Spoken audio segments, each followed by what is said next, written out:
السلام علیکم ورحمۃ اللہ وبرکاتہ۔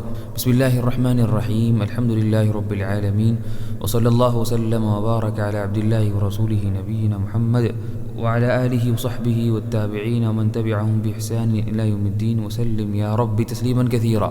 اما بعد، رب اشرح لی صدری ویسر لی امری واحلل عقدۃ من لسانی یفقہوا قولی۔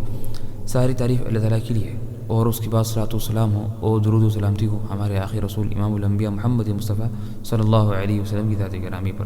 محترم سامعین کرام، آج ہم لوگ انشاءاللہ 20ویں پارے کا خلاصہ پڑھیں گے اور اس میں جو اہم فائدے ہیں ہمارے لیے اس کا ذکر کریں گے باذن اللہ تعالی۔ محترم سامعین کرام، 20ویں پارے میں 3 صورتیں ہیں۔ سورۃ النمل کا کچھ حصہ ہے اور سورہ قصص اور سورہ عنکبوت کا کچھ حصہ ہے۔ اللہ نے فرمایا سورہ نمل میں جب اللہ نے ذکر کیا صالح علیہ السلام کا قصہ ان کی قوم ثمود کے ساتھ، تو انہوں نے کہا کہ قال یا قوم لم تستعجلون بالسیئۃ قبل الحسنہ لولا تستغفرون اللہ لعلکم ترحمون۔ تم لوگ اللہ سے مغفرت طلب کیوں نہیں کرتے تاکہ وہ تم پر رحم کرے، تاکہ تم پر وہ رحم کرے۔ تو اس سے معلوم ہوا کہ نا استغفار کرنے سے اللہ کا رحم نازل ہوتا ہے، تو جو چاہتا ہے کہ اس پر اللہ کی رحمت نازل ہو تو وہ کثرت سے استغفار کرے۔ پھر جب انہیں قحط سالی ہوئی اور بارش نہیں ہونے لگی ان کے پاس، یعنی ثمود کی قوم کے پاس، تو انہوں نے کہا کہ قالوا طیرنا بک وبمن معک، کہ ہم نے بدشگونی لی ہے آپ سے یا آپ کے ساتھ جو لوگ ہیں۔ حالانکہ ہر کام اللہ کی طرف سے ہوتا ہے، ہر کام اللہ کی طرف سے ہوتا ہے، اس میں بندے کا کوئی ہاتھ نہیں ہے۔ جو بھی ہوتا ہے وہ سب اللہ کی تقدیر سے ہوتا ہے اور اللہ کے فیصلے سے ہوتا ہے، اللہ کے فیصلے سے ہوتا ہے، اس میں انسان کا کوئی دخل نہیں ہوتا۔ اس کے بعد انہوں نے لیکن انہوں نے یہاں پر جو ان کی قوم تھی انہوں نے کیا کیا، یعنی دھوکہ دیا اور باطل کی پیروی کی اور لوگوں کو گھمانے کے لیے اور لوگوں کو گمراہ کرنے کے لیے یہ بات کہی کہ ہمیں بارش اس لیے نہیں ہو رہی کہ یہ ثمود یعنی صالح علیہ السلام کی وجہ سے، یعنی کسی بات کو ہی نہیں، بلکہ وجہ تو وہ خود تھے۔ اور اس لیے اکثر یہ ہوتا ہے کہ اکثر اہل باطل اپنی غلطی کو چھپانے کے لیے دوسروں پر غلطی کیا کرتے ڈال دیتے ہیں، اپنی غلطی کو چھپانے کے لیے دوسروں پر غلطی ڈال دیتے ہیں، حالانکہ وجہ تو وہ خود ہوتے ہیں۔ پھر اللہ نے اس کا ذکر کیا، لوط علیہ السلام کا قصہ ذکر کیا، اور یہاں پر اللہ نے کہا کہ وَأَنْتُمْ تُبْصِرُونَ، اور تم دیکھ رہے تھے، یعنی اس سے مراد یہ ہے کہ تم لوگ تو گناہ کر رہے تھے لیکن علانیہ گناہ کر رہے تھے۔ تو گناہ کرنا یہ بہت ایک خطرناک چیز ہے، لیکن اس گناہ کی خطرناکی کو جو بڑھا دیتی ہے وہ یہ ہے کہ وہ کھلم کھلا علانیہ گناہ ہو۔ تو لوط علیہ السلام کی قوم کھلم گناہ کرتی تھی، تو یہ اور گناہ میں اضافہ ہو گیا اور خطرناکی میں اضافہ ہو گیا۔ اس حدیث میں آتا فرماتے محمد صلی اللہ علیہ وسلم کل امتی معافا الا المجاہرون، کہ میری ساری امت کو معاف کر دیا جائے گا یا معافی ہو سکتی ہے سوائے جو علانیہ جہرن گناہ کرے۔ پھر اللہ نے اس کے آگے فرمایا وَأَمْطَرْنَا عَلَيْهِمْ مَطَرًا، کہ ہم نے لوط علیہ السلام کی قوم پر بارش برسائی پتھروں کی، اور یہ سزا ان کے لیے مناسب تھی۔ اللہ تعالیٰ نے ہر قوم کو ان کے گناہ کے حساب سے اور گناہ کی مناسبت سے یعنی سزا دی اور پنشمنٹ دی۔ تو جب ان کے اخلاق برے ہو گئے تھے اور نیچے گر گئے تھے اور ان کی فطرت بدل گئی تھی اور پلٹ گئی تھی ان کی فطرت جو نیچر، تو اللہ نے بھی کیا کیا، ان کے حساب سے ان کو عذاب دیا۔ پھر اللہ نے آگے فرمایا اے نبی آپ کہیے قل الحمد للہ وسلام علی عبادہ الذین اصطفیٰ، کہ آپ کہیے کہ تعریف اللہ تعالیٰ کے لیے ہے اور سلامتی ہو اللہ کے ان بندوں پر جن کو اللہ نے چن لیا ہے، یعنی رسولوں پر۔ تو یہاں پر اللہ نے حکم دیا اپنے رسول محمد صلی اللہ علیہ وسلم کو کہ وہ اپنی بات شروع کریں اللہ کی تعریف سے، اللہ کی بڑائی سے، پھر اس کے بعد سلامتی بھیجیں انبیاء کرام پر اور جن کو اللہ نے چن لیا ہے۔ تو یہاں پر ایک ادب سکھایا گیا کہ جب بھی انسان کوئی چیز کا شروع کرے، کتاب لکھے، کوئی خطاب دے، کوئی بات شروع کرے، تو وہ اللہ کی تعریف اور رسولوں پر سلام کر کے پھر وہ اپنی بات شروع کرے۔ پھر اللہ نے آگے فرمایا اللہ خیر اما یشرکون، کیا اللہ بہتر ہے یا وہ بہتر ہے جن کو تم اللہ کے ساتھ شریک کرتے ہو، کون بہتر ہے؟ تو یہ مناظرہ اور ڈیبیٹ کرنے کا ایک طریقہ ہے کہ اس کو مخالف کو، آپ کے سامنے جو اپوزٹ جو پارٹی ہے اس کی بات سے اس کو ہرانا اور ایسی بات سے جو اس کو خود مانتا ہے۔ اس لیے کہ نہ یہ مشرکین تو کبھی نہیں بولیں گے کہ ہمارے بت بہتر ہے اللہ تعالیٰ سے، تم کہیں گے جب تم خود مانتے ہو کہ اللہ تعالیٰ کہ وہ تمہارے بت اللہ تعالیٰ سے بہتر نہیں ہے، تو پھر تم ان کی بجا کیوں کر رہے ہیں اللہ کو چھوڑ کر۔ پھر جب اللہ نے کہا کہ یہاں پر کہ اللہ بہتر ہے یا وہ بہتر ہیں جن کو تم اللہ کے ساتھ شریک کرتے ہو، تو پھر اللہ نے اپنے بارے میں ذکر کیا کہ اللہ کون ہے، تاکہ لوگوں کو بتانے کے لیے کہ تم خود فیصلہ کرو کہ اللہ بہتر ہے اور یا یہ بہتر ہے۔ تو اللہ نے یہاں پر اپنے بارے میں بات کی اور اپنی صفات اور تعریف بیان کی، اور بلا شک یہ جو آیتیں ہیں یہ پڑھنے کے لائق ہیں اور سمجھنے کے لائق ہیں اور دہرانے کے لائق ہیں اور غور کرنے کے لائق ہیں۔ تو اللہ نے فرمایا امن خلق السماوات والارض، وہ کون ہے جس نے آسمان اور زمین بنایا ہے، وانزل من السماء ماء، اور اس میں آسمان نے سے پانی نازل کیا، فانبتنا به حدائق ذات بہجہ، تو اس نے اس پانی کے ذریعے یعنی ہرے بھرے بارونق باغات بنائے اور اگا دیے۔ ما كان لكم ان تنبتوا شجرها، ان باغوں کے درختوں کو تم ہرگز نہیں اگا سکتے تھے۔ اِلٰہ مع اللہ، کہ ابھی بھی کہ اللہ کے ساتھ کوئی اور معبود ہو سکتا ہے؟ بل ہم قوم یعدلون، بلکہ یہ لوگ سیدھے راستے سے ہٹے ہوئے ہیں۔ پھر فرمایا امن جعل الارض قرارا، کون ہے وہ جس نے زمین کو ساکن اور ثابت اور قرار گاہ بنایا، یعنی رہنے کے لائق بنایا۔ وجعل خلالها انہارا، اور اس نے اس زمین کے اندر نہریں جاری کی۔ وجعل لها رواسی، اور اس نے اس زمین پہ پہاڑ بنائے۔ وجعل بین البحرین حاجزا، اور اس نے دو سمندروں کے درمیان روک بنائی اور ایک پردہ ڈالا اور حاجز بنایا تاکہ دونوں کا پانی نہ ملے۔ اِلٰہ مع اللہ، کیا اس کے باوجود بھی کیا تم لوگ یہ کہتے ہو کہ اللہ کے سوا کوئی معبود برحق ہے جو اللہ تعالیٰ اسے بڑے بڑے کام کرنے والا ہے؟ پھر آگے فرمایا امن یجیب المضطر اذا دعاہ، وہ کون ہے جو بے کس کی پکار کو سنتا ہے، جو بے کس کی اور مجبور کی پکار کو سنتا ہے۔ ویکشف السوء، اور جو سختی کو دور کرتا ہے۔ ویجعلکم خلفاء الارض، اور وہ تمہیں زمین کا خلیفہ بناتا ہے۔ پھر فرمایا اِلٰہ مع اللہ، کیا اللہ کے ساتھ کوئی اور معبود ہے؟ قلیلا ما تذکرون، بہت کم لوگ عبرت اور نصیحت حاصل کرتے ہیں، بہت کم لوگ نصیحت اور عبرت حاصل کرتے ہیں۔ پھر آگے فرمایا امن یہدیکم فی ظلمات البر والبحر، وہ کون ہے جو تمہیں خشکی اور سمندر میں اور تاریکیوں میں تمہیں راستہ دکھائے اور راہ دکھائے۔ ومن یرسل الریاح بشرا بین یدی رحمتہ، اور وہ کون ہے جو بارش سے پہلے ہواؤں کو بھیجتا ہے اور ہوائیں چلاتا ہے۔ پھر اِلٰہ مع اللہ، کہ ابھی بھی تم کہتے ہو کہ اللہ کے سوا کوئی معبود برحق ہے؟ کہ اللہ کے علاوہ کہ اللہ کے ساتھ کوئی اور معبود بھی ہے؟ تعالی اللہ عما یشرکون، اللہ تعالیٰ کی ذات پاک ہو۔ پھر فرمایا امن یبدأ الخلق ثم یعیدہ، وہ کون ہے جو مخلوق کو جو پہلے پیدا کیا، ثم یعیدہ، پھر دوبارہ پیدا کرے گا۔ ومن یرسل الریاح ومن یرزقکم من السماء والارض، اور وہ کون ہے جو تمہیں رزق دیتا ہے زمین اور آسمان سے۔ اِلٰہ مع اللہ، کہ ابھی بھی اللہ کے علاوہ اللہ کے ساتھ کوئی اور معبود برحق ہے؟ قل ہاتوا برہانکم ان کنتم صادقین، تو اللہ نے کہا کہ تم ان سے اے نبی کہیے ان سے کہ کوئی دلیل لاؤ اگر تم سچے ہو، پروف لاؤ، برہان لاؤ۔ تو دیکھیے اللہ نے یہاں پر کس طرح اپنی وحدانیت کہ اللہ اکیلے ہے اس کے دلائل پیش کیے کہ اللہ تعالیٰ یہ کام کرتا، یہ کرتا۔ تو پھر اس کے بعد کہ عقل مند کو کوئی باقی کوئی وجہ باقی رہتی کہ وہ اللہ کو چھوڑ کر کسی اور کی عبادت کرے، سبحانہ۔ اور اکثر ہم نے دیکھیے قرآن کا جو طریقہ ہے کہ اکثر قرآن کیا کرتا ہے، ربوبیت کا ذکر کرتا ہے تاکہ اس سے الوہیت کا اقرار کیا جائے۔ تو جو ربوبیت ہے کہ اللہ اس نے یہ کیا، تو پھر سوال یہ آتا ہے جب اس نے یہ ہر کام کیا تو کیا یہ لائق عبادت کے، یا وہ جو انہوں نے کچھ نہیں کیا بلکہ وہ خود پیدا کیے گئے، کون حقدار ہے عبادت کے؟ بلا شک جس نے یہ اتنے بڑے بڑے کام کیے وہ اللہ سبحانہ وتعالی جل اللہ وتعالی اللہ۔ اس لیے کہ اور خاص طور پر مشرکین اس بات کو مانتے تھے، مکے کے کفار، کہ زمین آسمان پیدا کون کرے؟ اللہ نے کیا وغیرہ۔ اللہ نے کہا کئی جگہ کہ اگر ان سے سوال کیا جائے تو وہ کہتے ہیں اللہ نے پیدا کیا۔ تو جب وہ مانتے ہیں کہ ہر چیز اللہ نے پیدا کیا، تو پھر تم اللہ کو چھوڑ کر پھر بتوں کو اور غیر اللہ کی طرف کیوں جا رہے ہو؟ اور اللہ نے حقیقت میں جب بھی اللہ تعالیٰ اپنے بارے میں ذکر کرتا ہے تو یہاں پر اللہ تعالیٰ دو چیزوں کا ذکر کرتا ہے، ربوبیت میں اور تخلیق میں، کہ ایک تو ہے کہ اللہ نے کیا چیزیں پیدا کی اور ایجاد کی، اور دوسرا اللہ نے ان کو جو سنبھالا اور ان کی جو تدبیر کی۔ تو اللہ نے کہا کہ پہلے زمین پیدا کی، پھر آسمان سے بارش برسایا تاکہ اس سے بارونق باغات اگے، ٹھیک ہے نا، اور زمین کو قرار دیا، سکون اور ثابت کیا تاکہ، اور اس کے اندر نہریں بنائی اور جاری کی، اور اس کے اوپر پہاڑ بنائے، ٹھیک ہے نا۔ پھر اللہ نے یہاں پر فرمایا کہ یہاں پر اللہ نے زمین میں بارش کے پانی سے بارونق باغات بنائے ہیں۔ تو اس سے معلوم ہوا کہ اگر کبھی کبھار انسان اگر نکلتا ہے باہر یعنی جہاں پر ہرا بھرا ہو تاکہ کچھ یعنی نا اپنے آپ کو راحت دینے کے لیے، تو یہ حرج نہیں ہے. یہ کیا ہے؟ حرج نہیں ہے. اس لیے یہ اللہ نے بنائے، بلکہ اللہ نے اس کہا کہ یہ اللہ کی نعمت ہے. تو یہ جو باغات ہیں یا جو ہرا بھرا ہے یا جو گرینری ہے یہ اللہ کی نعمت ہے.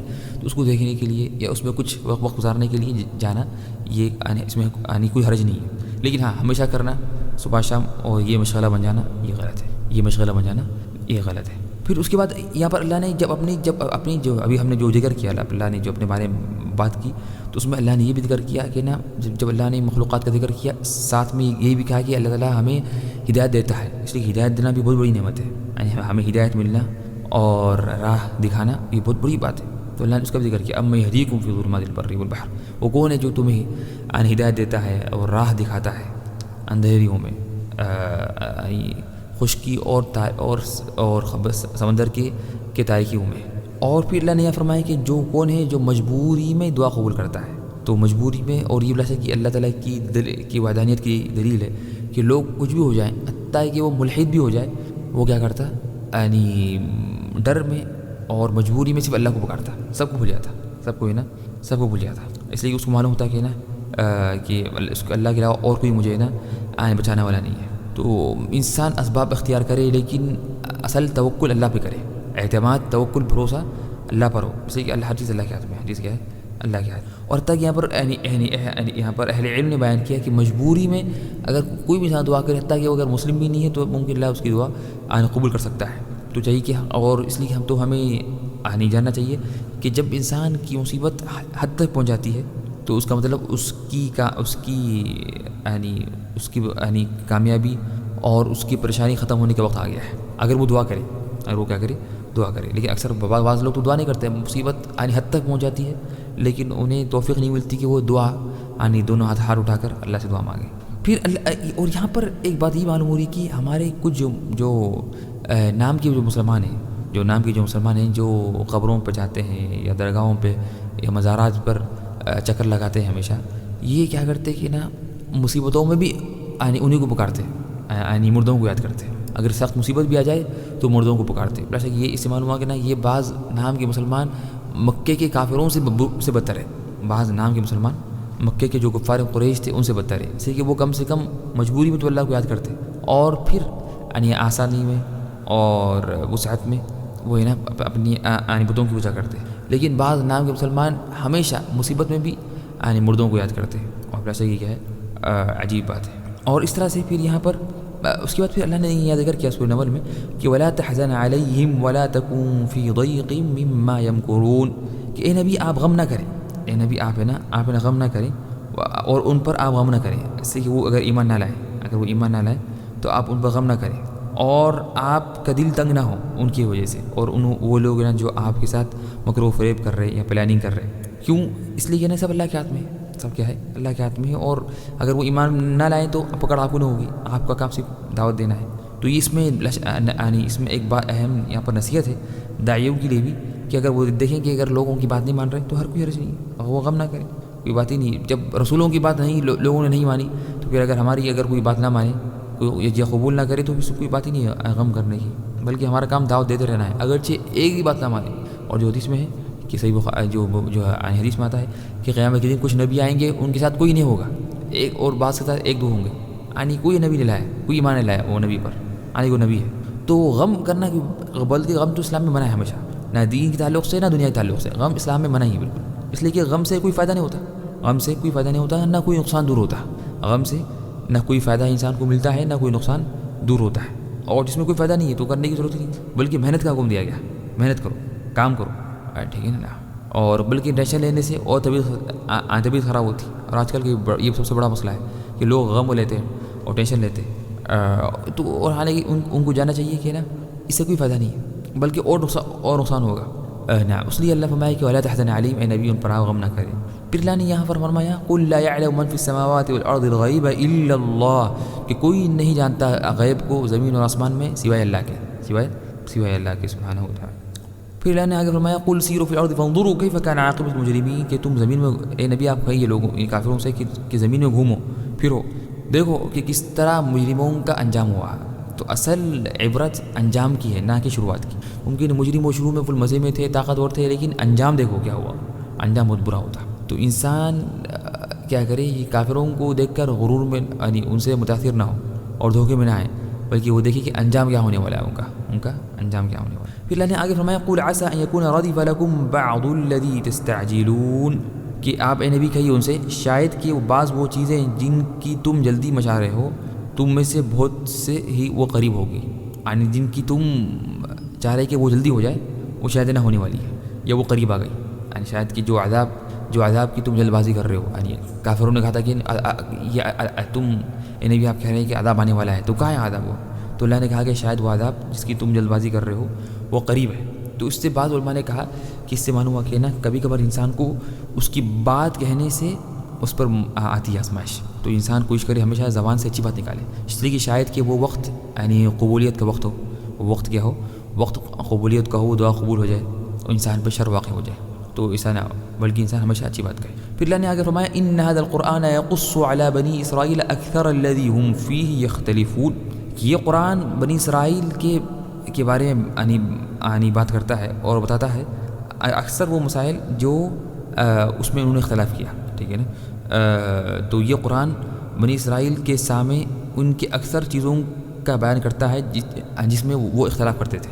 تو قرآن نے کیا کیا، بنی اسرائیل آپس میں یعنی ان کے آپس میں جو اختلافات تھے اس کی وضاحت اور اس کی تفصیل ذکر کر دیا قرآن میں. تو بنی اسرائیل کے درمیان جو اختلافات تھے، لیکن اللہ نے فرمایا اکثر الذی، اللہ قرآن نے بنی اسرائیل کے سارے اختلافات کو ختم نہیں کیا، بلکہ ان کے اکثر اختلافات کو یعنی بنی اسرائیل کے آپس میں جو اختلافات تھے اس کو قرآن نے واضح کر دیا اور ختم کر دیا، لیکن پورے نہیں سارے، بلکہ اکثر.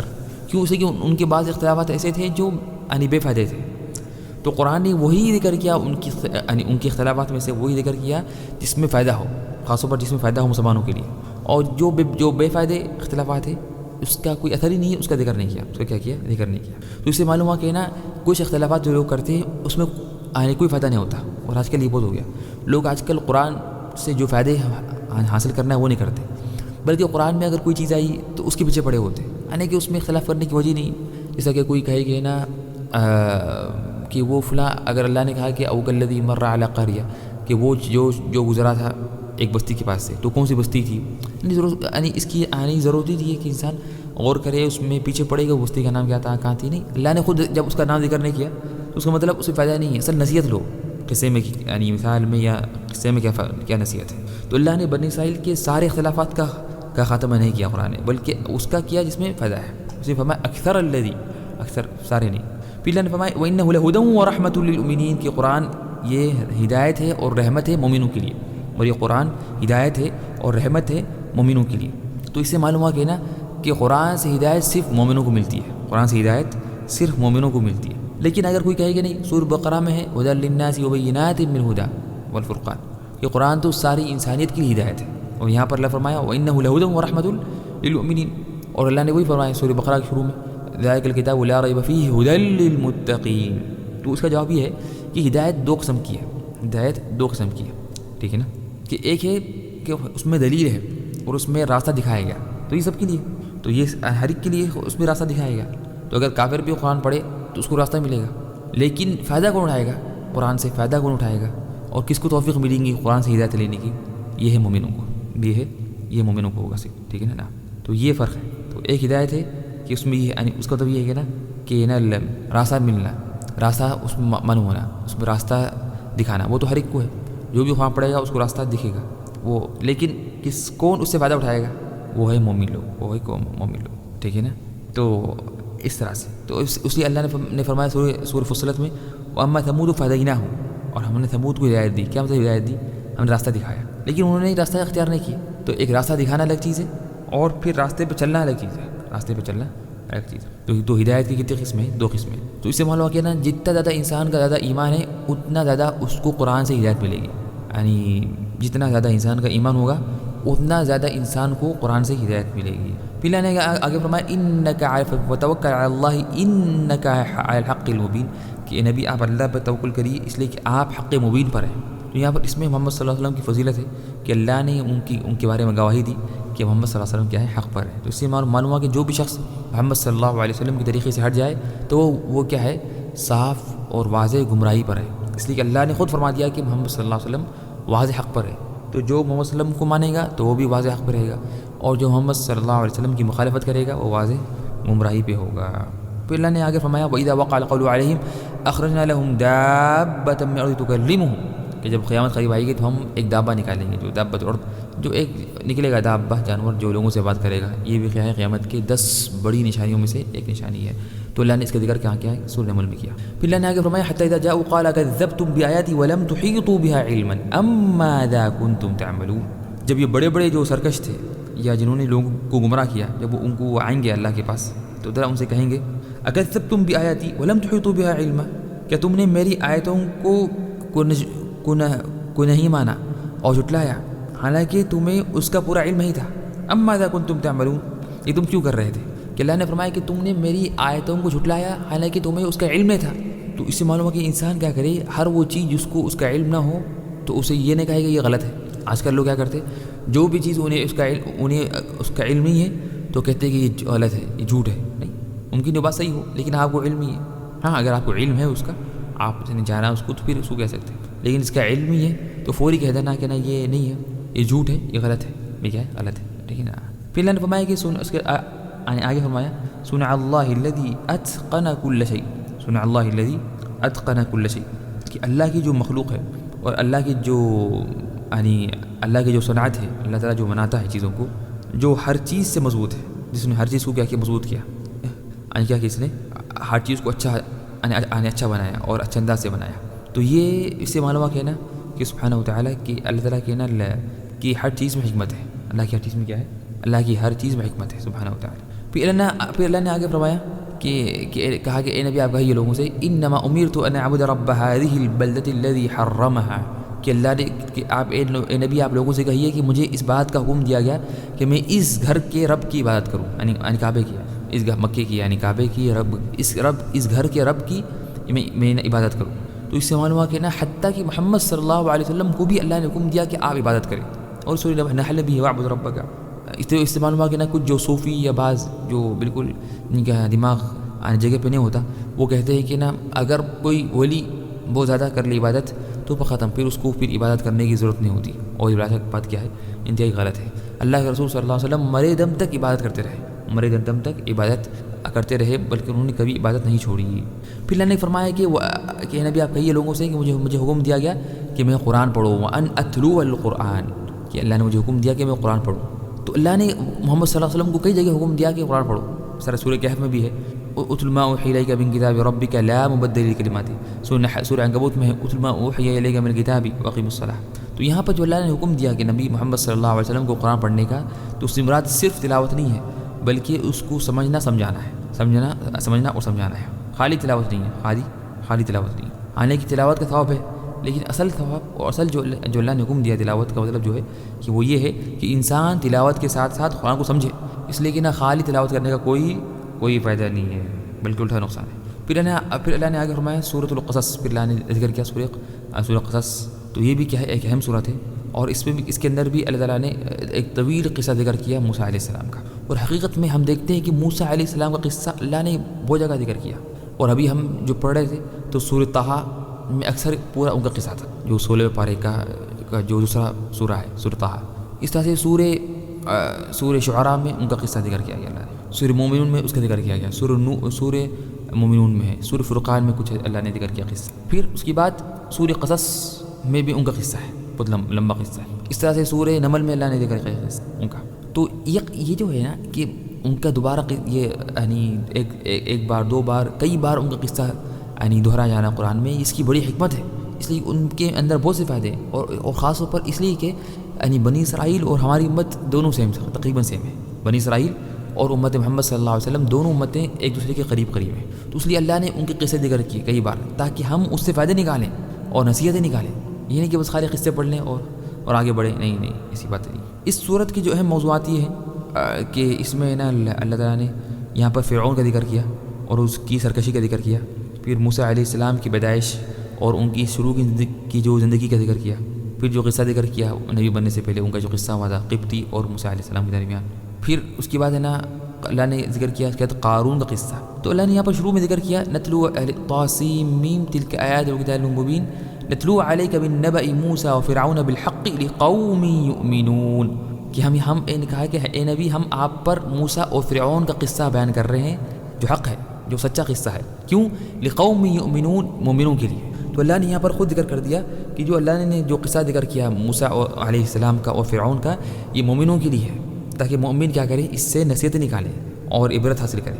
پھر اللہ نے فرمایا ان فرعون علا فی الارض وجعل اہلها شیعا یستضعف طائفة منہم، کہ بے شک فرعون کیا تھا، بے شک فرعون نے سرکشی کی زمین میں، وجعل اہلها شیعا، اور وہاں کے لوگوں کو گروہ گروہ بنا رکھا تھا، وہاں کے لوگوں کو گروہ گروہ یعنی گروہ اور فرقہ فرقہ یعنی بنا کر رکھا تھا، اور اس میں سے بعض گروہ کو کیا کرتا، سختی کرتا اور ان کو دباتا اور ان پر ان کو نہ عذاب سے دو چار کرتا اور کمزور رکھتا. تو اس سے معلوم ہوا کہ نا جو بھی شخص زمین میں سرکشی کرے اور اونچائی چاہے اور تو وہ فرعون کی طرح ہے اور فرعون کے شبیہ ہے. پھر یہاں پر اللہ نے جب چاہا کہ سورہ قصص میں یعنی قصہ شروع کرنا موسیٰ علیہ السلام کا اور فرعون کا، تو اللہ نے سب سے پہلی بات کہی ان فرعون علا فی الارض، کہ یہ بتانے کے لیے کہ نا اللہ تعالیٰ یعنی مظلوموں کی مدد کرتا ہے اگرچہ دیر ہو، اور ظالم کو پکڑتا ہے اور اس کو دیتا ہے سزا اگرچہ دیر ہو جائے، لیکن وہ آنے والا وقت، تاکہ باقی لوگ یعنی دیکھ کر ڈر جائیں کہ اللہ کا عذاب ان پر بھی آ سکتا ہے جس طرح آیا ہے فرعون پر. پھر اللہ نے آگے فرمایا وَنُرِيدُ أَن نَّمُنَّ عَلَى الَّذِينَ اسْتُضْعِفُوا فِي الْأَرْضِ، اور ہم چاہتے ہیں کہ جو کمزور ہوئے ان کی مدد کرنا. وَنُرِيدُ أَن نَّمُنَّ، ہم چاہتے ہیں کہ جو کمزور ہیں ہم ان پہ کرم کریں اور ان پہ رحمت کریں اور ان پر انعام کریں. تو اس سے معلوم ہوا کہ نا جو امت کمزور امت ہے، مظلوم امت ہے، تو وہ کبھی بھی ہمت نہ ہارے اور ان کے اندر لیزینس نہ آئے اپنے آپ کو طاقتور بنانے کے لیے. انسان کتنا بھی کمزور ہو یا امت کو اتنی بھی کمزور ہو، وہ آگے بڑھ سکتی ہے، وہ اونچا ہو سکتی ہے، وہ اونچی امت بن سکتی ہے محنت کے ساتھ، لیکن محنت کرنا ہے اور کاہلی نہیں چھوڑ دینا ہے. ٹھیک ہے نا. پھر اللہ نے فرمایا کہ نا ان فرعون علا فی الارض وجعل اہلها شیعا، کہ فرعون نے زمین میں سرکشی کی اور اس زمین والوں کو بانٹ دیا فرقوں میں اور گروہوں میں. تو اس سے معلوم ہوا حالانکہ بنی اسرائیل اصل مصر کے نہیں تھے بلکہ وہ شام کے تھے، لیکن جب وہ آ کے مصر میں رہ گئے تو وہ مصر والے ہو گئے. تو اگر کوئی شخص کوئی جگہ پہ آ کے رہ گیا اور وہ بہت لمبی مدت ہو گئی تو وہ وہاں کا ہو جاتا ہے، وہ وہاں کا ہو جاتا ہے. یہ نہیں بولا کہ نہیں آپ اصل وہاں کے تھے، نہیں ٹھیک ہے اصل تھے وہاں کے، لیکن اب یہاں آ گئے نا ختم، تو اب یہاں کے ہو گئے اب یہاں کے ہو گئے. ابن تیمیہ رحمہ اللہ نے کہا کہ لوگوں کے 4 قسمیں ہیں، یعنی زمین میں سرکشی اور زمین میں اپنے آپ کو اونچا دکھانے کے اعتبار سے لوگوں کے 4 قسمیں ہیں. پہلی قسم جو ہے کہ جو زمین پہ سرکشی کرتے ہیں اور چاہتے ہیں کہ وہ اونچے ہوں اور آگے ہوں اور فساد بھی کرتے ہیں زمین میں، اور زمین میں فساد کرتے ہیں اور فتنہ کرتے ہیں. یہ اکثر ہوتے ہیں جو فاسد بادشاہ ہیں، جو ظالم بادشاہ ہیں، اور یہ سب سے بدترین لوگ ہیں جس طرح فرعون تھا، اور یہ متکبرین ہیں. دوسری قسم کے لوگ ہیں جو لوگ خالف یعنی کرتے فساد ہے، لیکن وہ علو بغیر یعنی بغیر یہ چاہے کہ نا وہ ان کا بڑا مقام ہو، جس طرح کہ چور ہوتا ہے، چور اور مجرمین یہ چوری کرتے ہیں لیکن یہ نہیں چاہتے کہ ان کا مقام بڑا اونچا ہو، بس پیسے چاہیے ان کو. تیسری قسم کے جو لوگ ہیں جو صرف اونچا چاہتے ہیں کہ ان کا مقام اونچا ہو، لیکن وہ فساد نہیں کرتے، فساد نہیں کرتے. یہ بھی خطرناک ہے، جس طرح کہ بعض جو دین کا نام لے کر اپنے آپ کو نہ دکھاتے کہ بہت وہ پرہیزگار ہے اور بالکل زاہد ہے، لیکن ان کا مطلب ہوتا ہے کہ ان کا مقام اونچا ہو لوگوں میں. اور چوتھی جو قسم ہے کہ جو جنتی والے ہیں، جو نہ چاہتے ہیں نہ وہ اونچا ہونا چاہتے ہیں دنیا میں، نہ وہ کرتے ہیں فساد کرتے ہیں، نہ وہ فساد کرتے ہیں. تو پھر اس کے بعد ہے نا یہاں پر اللہ نے کہا کہ نا ان فرعون علی فی الارض، کہ وہ فرعون کیا کرتا تھا، بنی اسرائیل کے بچوں کو ذبح کرتا، یذبح ابناءهم ویستحیی نساءهم، کہ ان کے بچوں کو ذبح کر دیتا اور ان کی عورتوں کو باقی رکھتا. تو فرعون نے چاہا کہ وہ بچ جائے موسیٰ علیہ السلام سے. جب اس کو خواب آیا تھا، کسی نے خواب دیکھا تھا، تو اس نے مکمل کوشش کی کہ وہ یعنی بچ جائے اس سے. اس نے کہا تھا کہ نا ذبح کر دو بچوں کو، لیکن اللہ کا حکم پورا ہوا، اللہ کی تقدیر پوری ہوئی کہ اللہ نے فرعون کی ہلاکت لکھی اس کے ہاتھوں سے، بلکہ اس بچے سے جو بچہ اس کے محل پہ پڑا اور بڑا ہوا، جو بچہ اس کے محل میں بڑا ہوا اور پلا ماما پر. تو اس سے معلوم ہو گیا اللہ ہر چیز پہ قادر ہے، اور بلکہ اللہ انسان کو ہلاک کرتا ہے اس چیز سے جہاں سے وہ سمجھتا تھا کہ نا وہ ہلاک نہیں ہوگا. ٹھیک ہے نا. تو اس سے معلوم ہو گیا نا اللہ کی تقدیر تو پوری ہونے والی ہے، انسان کتنا بھی کوشش کر لے اللہ کی تقدیر تو پوری یعنی ہو کے رہے گی. پھر اللہ نے یہاں پر فرمایا وَأَوْحَيْنَا إِلَىٰ أُمِّ مُوسَىٰ أَنْ أَرْضِعِيهِ، کہ ہم نے موسیٰ علیہ السلام پر وحی کی یا الہام کیا کہ وہ اس کو ان کو دودھ پلائیں، اگر انہیں ڈر ہو جائے ان پر کہ شاید فرعون آئے گا تو پانی میں پھینک دو اور چھوڑ دو۔ تو پھر اور کہا کہ ولا تخافی ولا تحزنی، اور غم مت کرو، نہ ڈرو نہ غم مت کرو۔ تو اللہ نے ان کو یہاں پر تسلی دی اور تسلی دی، کہا کہ تم غم مت کرو نہ ڈرو، انا رادوہ الیک، ہم اس کو دوبارہ تمہارے پاس لوٹائیں گے، وجاعلوہ من المرسلین، اور ہم اس کو رسول بنائیں گے، ٹھیک ہے نا۔ تو یہاں پر ایک جو اہم چیز یہ ہے کہ اللہ نے اتنے بہت بڑے کام کیے کہ جب فرعون نے حکم دیا تھا کہ نا بچوں کو مار دو، تو اللہ نے موسیٰ علیہ السلام کو اپنی حکمت سے بچایا۔ آنے کہ اللہ تعالیٰ اگر چاہتا تو ڈائریکٹ کیا کرتا ہے، فرعون کو ہلاک کر دیتا، لیکن اللہ نے چاہا کہ پورا قصہ ہو شروع سے، موسیٰ علیہ السلام کی پیدائش سے لے کر وہ بڑے ہوں، پھر وہ نبی بنے، پھر وہ جائے فرعون کے پاس، پھر جادوگر آئے وغیرہ وغیرہ، تاکہ پھر وہ اس کو ڈبایا جائے پانی کے اندر۔ تو یہ اللہ کی اس میں بڑی حکمت تھی، ٹھیک ہے نا۔ تو اس سے ہمیں بات یہ معلوم ہوئی کہ انسان جلد بازی نہ کرے، اور یہ نہ کہے کہ اللہ کی نصر، اللہ کی مدد کیوں نہیں آ رہی، اور ہم بولیں گے نہیں صبر کرو، صبر کرنا پڑے گا، بلکہ جان لو کہ نا ابھی جو حالت مشکل ہے اسی میں سے ممکن ہے کہ بچہ جو پیدا ہوا وہ بڑا ہو کر اسی کے ہاتھ میں ممکن کامیابی مل سکتی ہے، ٹھیک ہے نا۔ تو جب موسیٰ علیہ السلام جب پیدا ہوئے اس وقت بنی اسرائیل بہت کمزور تھے، ان کو اس وقت ان کے بچوں کو مارا جا رہا تھا، لیکن اللہ نے کیا کیا، اسی زمانے میں ایک بچے کو پیدا کیا اور اس کی پرورش کی، اس کو بڑا کیا، پھر تاکہ اسی کے ہاتھ میں فرعون کی ہلاکت ہو، اسی کے ہاتھ میں کیا ہو۔ تو یہ اللہ کی حکمت ہے، تو ہم جلد بازی بالکل نہ کریں اور ہر کام اللہ کو سونپ دیں، اللہ کے اللہ تعالیٰ ہر چیز کرنے والا ہے، اور اللہ تعالیٰ ہر چیز کو بہتر انداز سے کرنے والا ہے، بہتر انداز سے کرنے والا ہے، ٹھیک ہے نا۔ تو اور یہاں پر جب اللہ نے کہا کہ تم ڈال دو ان کو پانی کے اندر، تو یہ اللہ کا بڑا معجزہ ہے۔ تو حالانکہ پانی کے اندر لوگ مر جاتے ہیں، لیکن اللہ نے چاہا کہ نہیں، جہاں سے لوگ سمجھتے ہیں کہ ناممکن ہے کہ وہاں سے لوگ ہلاک ہو جائیں، اللہ نے وہاں سے، لیکن اس کو اللہ نے کیا کیا، اللہ نے اس کو ذریعہ بنایا کس کا، یعنی کامیابی کا اور نجات کا، ٹھیک ہے نا۔ تو اللہ نے پھر آگے فرمایا فَالْتَقَطَهُ آلُ فِرْعَوْنَ لِيَكُونَ لَهُمْ عَدُوًّا وَحَزَنًا، کہ فرعون نے اس کو موسیٰ علیہ السلام کو لیا تاکہ بعد میں جا کے یہ اس کا دشمن بن جائے اور اس کے لیے غم کا باعث بنے، اور یہ ہوا۔ تو کبھی انسان خود اپنے ہاتھ سے کوئی سے کام کرتا ہے جس سے اس کا بلکہ اس کو ہوتا ہے، نقصان ہوتا ہے، ٹھیک ہے نا۔ پھر اللہ نے اس کا کیا ذکر کیا کہ جب انہوں نے جب ہے نا وہ جب بڑے ہوئے تو ایک موسیٰ علیہ السلام کی قوم کے ایک آدمی نے ان سے مدد طلب کی کہ مجھے یہ قبطی جو تھا، جو فرعون کی قوم کا تھا، اس سے جب اس کی لڑائی ہو گئی تھی تو انہوں نے اس کی مدد کرنا چاہی، تو وہ مر گیا، اس کو ایک جو مکھا مارا تو وہیں مر گیا۔ تو اس سے تو پھر انہیں کیا کیا، فوری اللہ سے مغفرت طلب کی۔ تو انہوں نے کہا کہ قال رب انی ظلمت نفسی فاغفر لی، کہ اے رب میں نے اپنے اوپر ظلم کیا ہے، فاغفر لی فغفر لہ، کہ مجھے معاف کر دو۔ تو اللہ نے انہیں معاف کر دیا۔ تو یہاں دیکھیے انہوں نے کیا دعا کی، ربی کہا، رب کا استعمال کیا، پھر کہا کہ میں نے اپنے اوپر ظلم کیا تو گناہوں کا اعتراف کیا، فاغفر لی، تو مجھے معاف کر دو، تو اللہ نے معاف کر دیا۔ تو جب بھی ہم دعا کریں تو اپنے گناہوں کا اعتراف کرنا ضروری ہے، اپنے گناہوں کا اعتراف کرنا ضروری ہے۔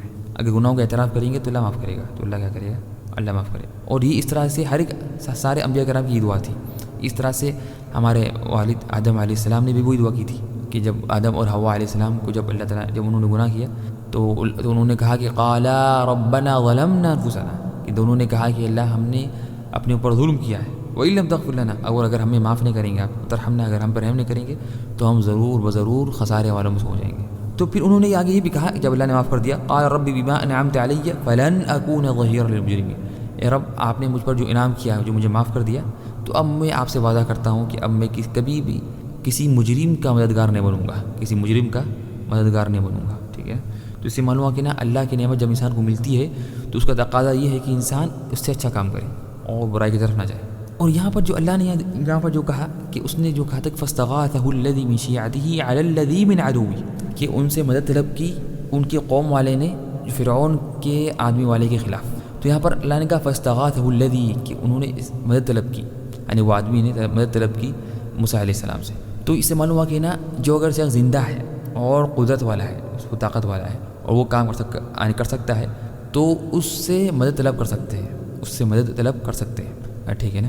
لیکن جو کام انسان یعنی جو کام صرف اللہ کر سکتا ہے، جو کام صرف اللہ کر سکتا ہے، تو اس کام کے لیے کسی مخلوق سے مدد طلب کرنا یہ شرک ہے۔ اس کام کے لیے کسی مخلوق سے مدد طلب کرنا یہ شرک ہے، یہ کیا ہے، یہ نا شرک ہے۔ لیکن جو یعنی کام انسان مخلوق کر سکتا ہے، جیسا کہ یہاں پر یعنی موسیٰ علیہ السلام کی طاقت میں تھا کہ وہ اس سے بچا لے وہ آدمی سے، تو اس حالت میں ان سے مدد طلب کرنا وہ شرط ہے کہ آنی کیا ہو، زندہ بھی ہو، وہ کیا ہو، وہ آنی زندہ بھی ہو.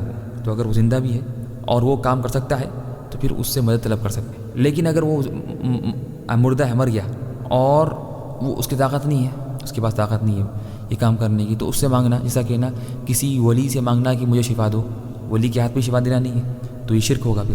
یا مجھے بچے دو، یا مجھے امتحان میں پاس کر دو، یہ سب اللہ کر سکتا ہے.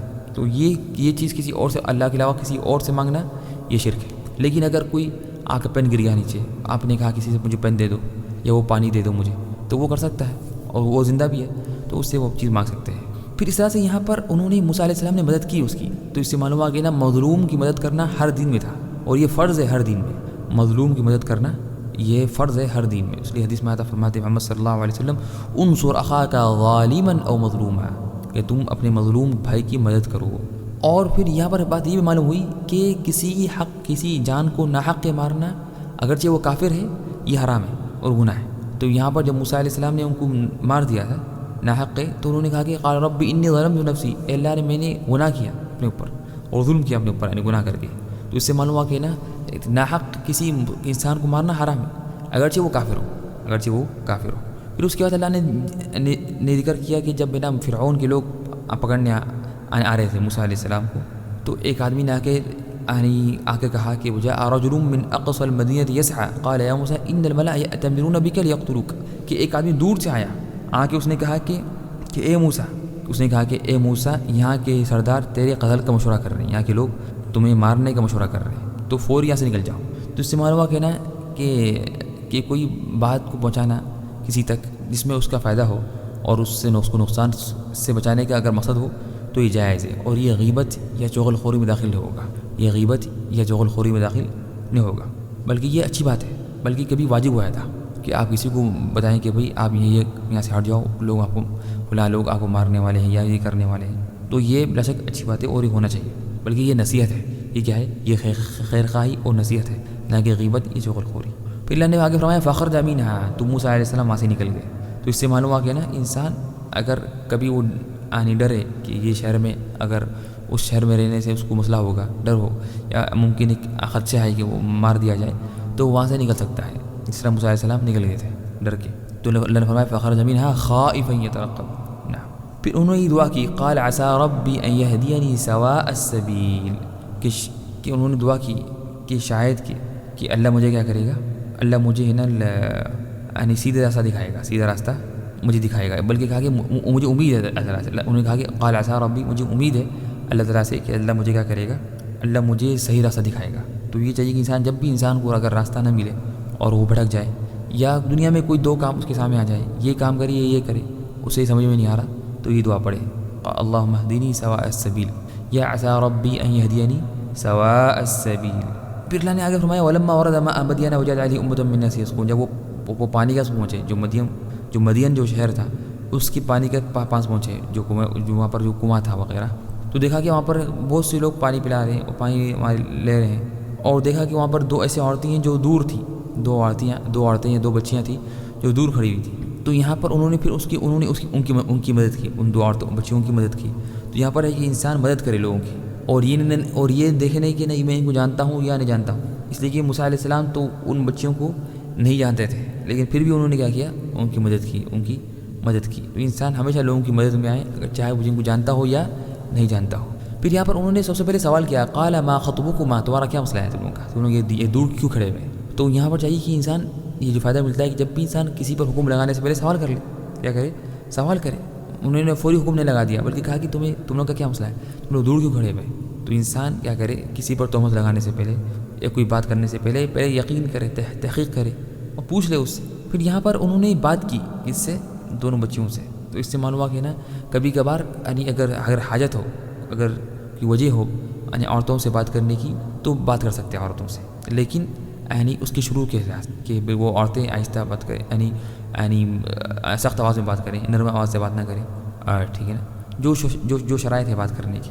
لیکن اگر کبھی پڑتی تو ضرورت تو بات کر سکتے ہیں عورتوں سے، اس میں حرج نہیں ہے. تو بات سمجھتے ہیں کہ نہیں بالکل عورتوں سے یعنی اجنبی عورت سے بات کرنا بالکل حرام ہے، نہیں ایسی بات نہیں، اگر ضرورت ہو تو اس سے بات کر سکتے ہیں. پھر اللہ نے آگے فرمایا فسقى لهما ثم تولى إلى الظل فقال رب إني لما أنزلت إلي من خير فقير.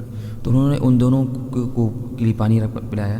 تو پھر آگے پہ جا کے ایک سائے میں جا کے بیٹھ گئے اور کہا کہ رب انی لما انزلت الی من خیر فقیر، کہ میرے رب آپ نے جو میرے پاس نازل کرتے ہیں خیر، اس کا میں محتاج ہوں، یعنی میں ہر چیز کا محتاج ہوں، میں آپ کی طرف سے ہر خیر کا محتاج ہوں. ٹھیک ہے نا.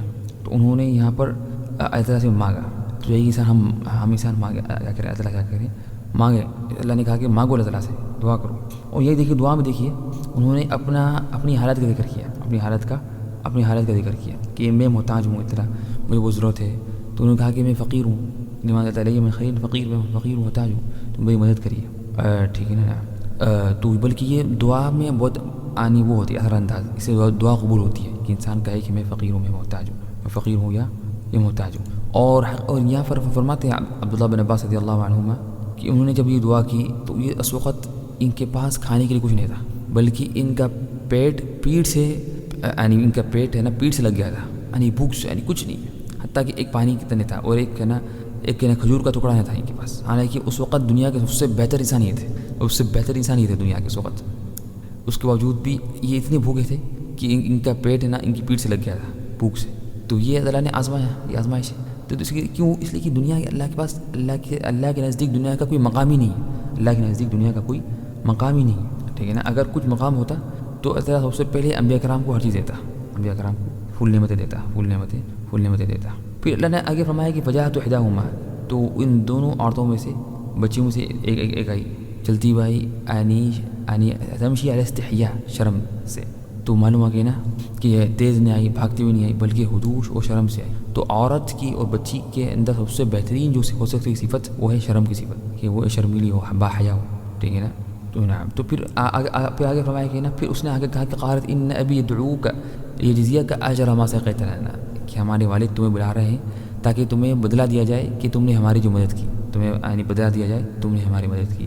تو اگر کوئی ہماری مدد کرے تو اس پر اس کا بدلہ دینا اس کو. تو یہ انبیاء کرام کا طریقہ ہے. اگر کوئی ہماری مدد کرے تو اس پر اس کو بدلہ دینا. تو اگر ہماری کوئی مدد کرے، کوئی کام والے سے اگر ہم نے کچھ کام لیا یا کسی انسان نے ہماری کوئی کام مدد کر دی، کوئی سامان اٹھانے میں وغیرہ، تو آپ حرج نہیں کہ اچھی بات ہے کہ اس کو آپ کچھ آپ رقم دے دیں اس کو. پھر یہاں دیکھیے کہ نا اس کی جو یعنی شرم اور اس کی یعنی عورت کی جو یعنی کمال اور اس کی حیا کی جو کمال ہے کہ اس نے یہ نہیں کہا کہ میں بلا رہی ہوں، بلکہ اس نے کہا کہ ہمارے والد آپ کو بلا رہے ہیں تاکہ کوئی شک بھی نہ ہو. آپ ہمارے والد آپ کو بلا رہے ہیں تاکہ ہمیں تاکہ وہ بدلا دے آپ کو. تو ہر چیز اس نے نسبت کی اپنے والد کی طرف نسبت کی. پھر فرمایا کہ نا پھر وہ ساتھ چلی تو یہ آگے تھے، موسیٰ علیہ السلام آگے تھے اور وہ پیچھے تھے. تو موسیٰ علیہ السلام نے کہا مجھ سے کہ تم چلو میرے پیچھے، اور پیچھے سے مجھے بتا دینا کہ راستہ کہاں ہے. اس لیے کہ کہا کہ مجھے ڈر ہے کہ شاید تمہارے سے کچھ تمہارا پردہ یا برقع جو بھی تھا وہ ہٹ جائے ہوا سے یا کوئی اور چیز سے. تو یہ دیکھیں نا کہ کتنا بالکل پاک دامنی اور عفت کی دیکھیں جو کمال تھی. تو یہ اس طرح سے انبیاء کرام تھے. تو ہمیں بھی چاہیے کہ ہم بھی اس طرح سے معاملہ کریں. پھر آگے فرمایا کہ نا پھر جب انہوں نے جا کے جو پھر یہاں پر تو اس میں سے ایک بچی نے کہا کہ نا یا ابت استاجرہ ان خیر من استاجرت القوی الامین، کہ آپ ہے نا اس کو ان کو آپ ہے نا رکھ لیں، اس لیے کہ یہ بہت قوی بھی ہے، امانت دار بھی ہے. تو انسان کے اندر خاص طور پر کام سنبھالنے کے لیے دو صفت ضروری ہے کہ وہ قوی ہو، طاقتور ہو، اور امین ہو، امانت دار ہو، یعنی اس کو کام کرنے بھی آتا ہو اور امانت دار بھی ہو. اگر دو صفتیں رہیں گے تو کام پورا ہوگا. تو انسان جب بھی کسی کو اختیار کرے کام کے لیے تو وہ دیکھے کہ نا وہ ایسے شخص کو اختیار کرے جس کے اندر یہ دو صفات پائی جاتی ہوں، وہ امین بھی ہو اور قوی بھی ہو. بلکہ اللہ نے یہاں پر فرمایا کہ پہلے قوی کا ذکر کیا، ان خیر من استاجرت القوی الامین، قوی کا ذکر پہلے کیا. تو امانت دار سے زیادہ اہم قوی ہے.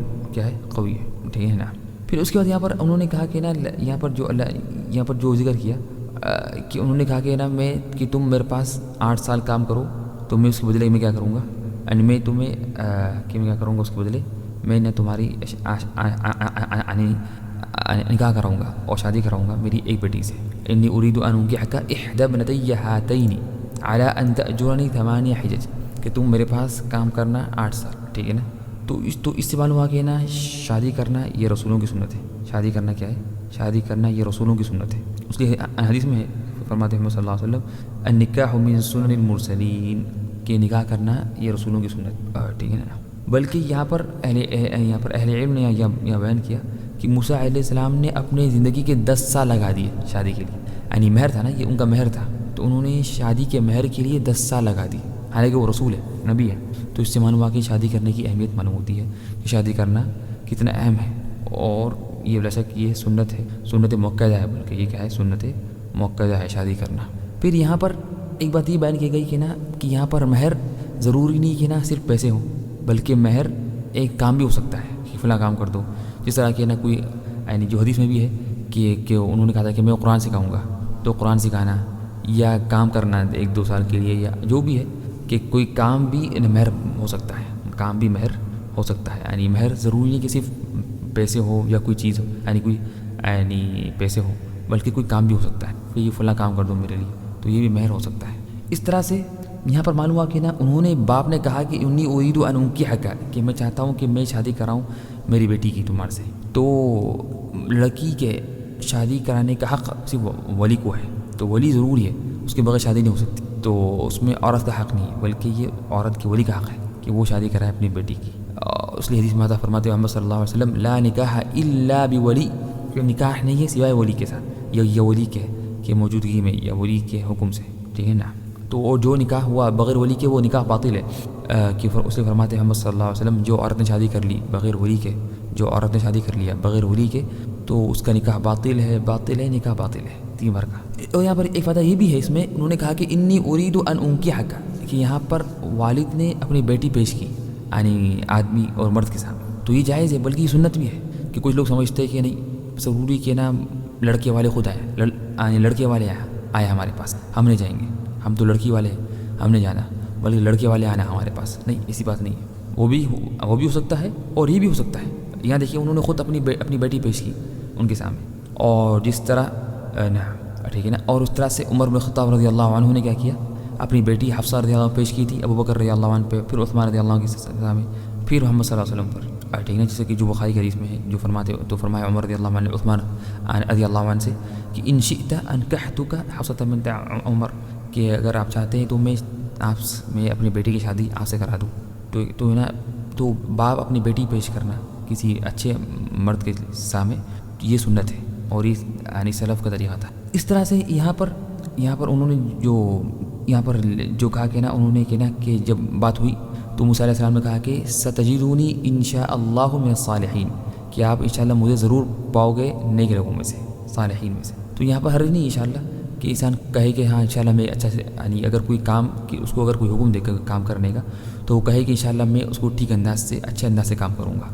اور یہ اچھی بات بھی کہنا، تاکہ جس نے اس کو کام دیا اس کو سکون ہو اور تسلی ہو کہ ہاں انشاءاللہ یہ اچھا کام کرے گا. اور انشاءاللہ بولنا اچھی بات ہے، کہ بولنا کہ یہ نہیں کرنا، یعنی یہ صرف نہیں بولنا کہ میں کام کروں گا، بلکہ بولنا کہ انشاءاللہ میں یہ کام کروں گا، انشاءاللہ میں یہ کام اچھا کروں گا. پھر یہاں دیکھیے کہ نا انہوں نے جو کہا کہ وما اريد ان اشق عليك، کہ میں یہ بات نہیں چاہتا ہوں کہ میں تم پہ مشقت کروں اور سختی کروں، ٹھیک ہے نا. کہ تو یہاں پر استعمال ہوا کہ نا جب اگر کوئی انسان کسی کام والے کو بلائے، یا کسی غلام کو، خادم کو، کام والے کو، نوکر کو بلائے کام کے لیے، تو اس کے لیے آسانی کرے، نہ کہ اس پہ مشقت کرے، اس پہ مشقت نہ کرے، بلکہ اس کے لیے آسانی کرے اور اس کو آسانی کا راستہ بتائے. یہ نہیں بولے کہ نہیں کہ تو نوکر ہے، تو اس کو کام کرنا ہی ہے، اس پہ سختی کرو، نہیں. ہاں اس سے کام برابر لے، اس لیے کہ اس کو پیسے دے رہا ہے، یعنی وہ تو کام برابر لے، لیکن مشقت نہ کرے، سختی نہ کرے، بلکہ اس کے ساتھ کیا کرے، احسان کا معاملہ کرے. پھر اس کے بعد یہاں پر جو اللہ نے جو قصہ ذکر کیا موسیٰ علیہ السلام کا، شروع سے آخر تک یہاں پر جو قصہ ذکر کیا، تو یہ ان کی ایک تربیت تھی کہ انہوں نے، اللہ نے چاہا کہ ان کی مکمل تربیت ہو، نبی بننے کے وہ لائق ہو، کہ اور ان کو اچھے اخلاق سکھائے جائے نبی بننے سے پہلے. تو ان کی یعنی فقیر کی مدد کی جائے، اور اس طرح سے وہ مصیبتیں اور مشکل سنبھالیں، ٹھیک ہے نا. یہ سارے چیزیں، تو یہ ساری چیزیں کیا ہیں، یہ ساری چیزیں ہیں نا، یہ اس لیے تھے تاکہ لوگ بھی ان کو دیکھ کے سیکھیں.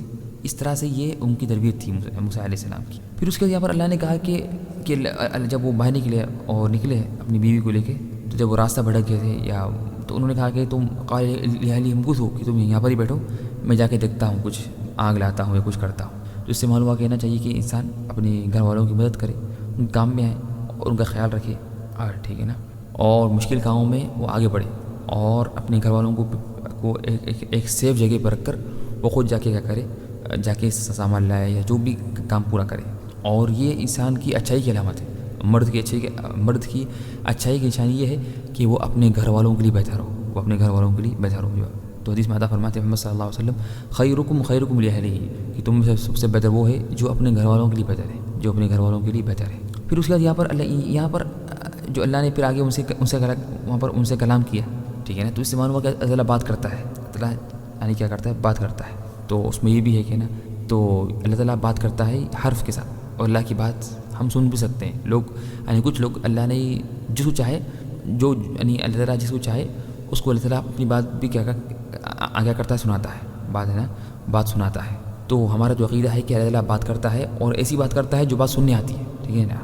پھر اللہ نے آگے فرمایا موسیٰ علیہ السلام سے وَاضْمُمْ إِلَيْكَ جَنَاحَكَ مِنَ الرَّهْبِ، کہ آپ اپنے ہاتھ کو اپنی قریب کر لیں اور اپنے آپ سے اس کو کیا کریں، باندھ لیں.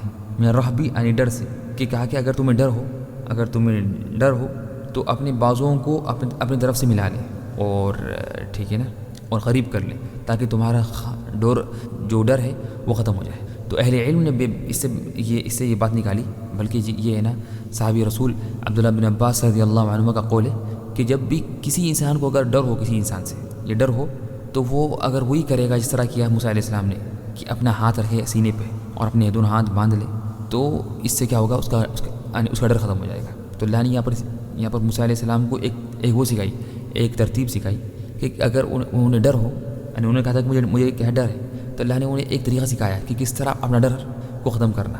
کہ کہا کہ وَاضْمُمْ إِلَيْكَ جَنَاحَكَ مِنَ الرَّهْبِ، تو اپنے ہاتھوں کو قریب کر لو اور اپنے بازوؤں کو اپنے سے ملا لو، ٹھیک ہے نا.